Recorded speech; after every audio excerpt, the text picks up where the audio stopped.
Well, here it is. This is how the final day of my 2015 Hyundai Accent went.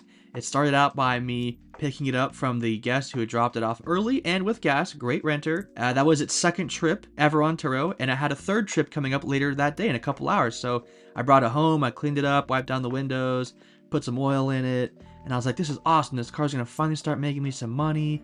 I've had to do some repairs, but now it's finally getting booked out consistently. This is awesome. This is gonna be great. And then it wasn't so great.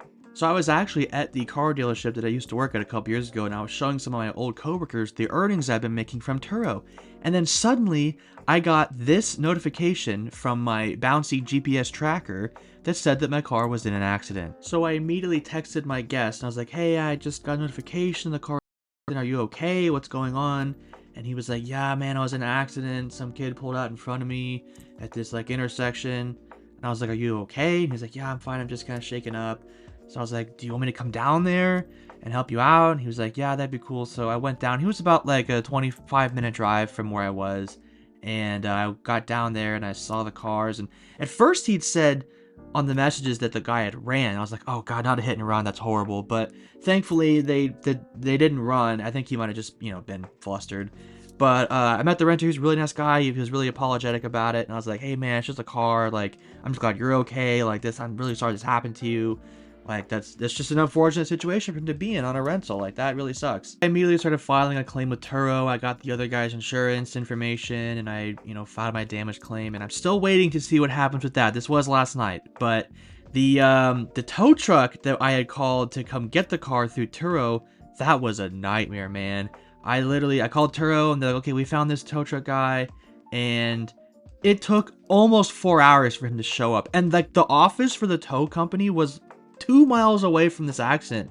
The tow truck literally was like in one city down the peninsula, and then he drove up past us to a different city. And I like had to call Turo after 3 hours. I was like, listen, I have a child with me. Like, this is taking forever. Either contact these people because they are no longer talking to me, or find me somebody else because I need to get this car home. And this is just dragging on way too long. And then finally, after Turo calling them, the tow truck guy did show up after like almost 4 hours. And the guy was just like, oh, like, what happened? And I was like, oh, it was an accident. I need you to tow it to the shop. And he's like, where's the shop? And I'm like, it's on your app. Like, I can see your portal from your company of where to take it. Like, why do I have to tell you where to go? You should have that information. But yeah, he finally got it on the car. And then Turo had found me a 24-hour body shop, which was cool. And they towed it to the body shop. I went in there. The place looked closed when we got there. But I called the guy that I had called earlier, and I guess he was in the back or something. So he came in, opened the door, and I filled out some paperwork, and gave him the keys, dropped the car off. And I mean, I think it's totaled. Obviously it sucks because I was really excited about this car starting to make me some money. But hopefully the insurance pays out and I'm made whole, because I really like this car. I actually wanted to film a review video of this car, calling it the GTI we have at home. You know that meme where your mom's like, oh no, we have that at home, we don't need that, and the thing you have at home sucks?